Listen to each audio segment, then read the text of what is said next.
heart that chose to forgive, క్షమించాలి, even in that great pain, అటువంటి బాధలో కూడా, గొప్ప ఆ బాధలో కూడా క్షమించాలంటే it's supernatural.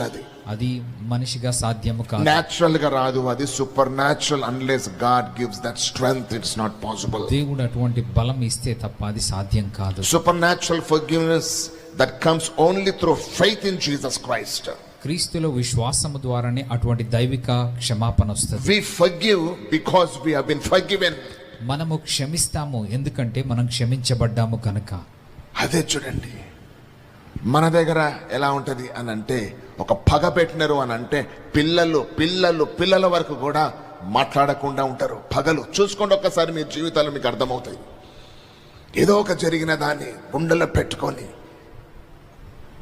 క్షమించకుండా, అదే పగను లోన మండుతూ, అది ఆర్పకుండా, ఎక్కడ ఆరిపోతే ఎక్కడ కలిసిపోతామో, ఎక్కడ మాట్లాడేస్తామో,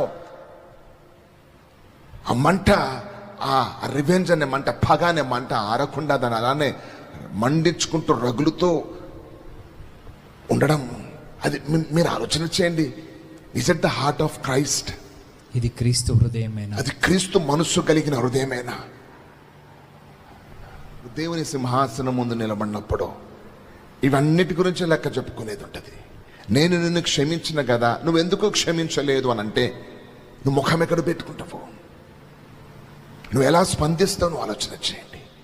ఓహో, బహుమానాల కొరకు వచ్చినవా? ఫస్ట్ ప్రశ్న దేవుడు అడుగుతాడు కదా, నేను నిన్ను క్షమించలేదా, నేను మాదిరి చూపించలేదా, నేను నా శత్రువులను క్షమించలేదా, నువ్వెందుకు క్షమించలేదు అన్నప్పుడు నువ్వేమనంటావు? గ్రేటెస్ట్ బ్లెస్సింగ్ అన్నిటికంటే ఒక ఫేవర్ కానీ, దేవుని దయ కానీ, బలమైన ఆశీర్వాదము ఎప్పుడు వస్తుందంటే, when you forgive someone who wronged you. నీ ఎడల తప్పు చేసిన వారిని నువ్వు క్షమించినప్పుడు నీకు గొప్ప ఆశీర్వాదం. కాబట్టి let us have that type of heart. మనం అటువంటి హృదయాన్ని కలిగి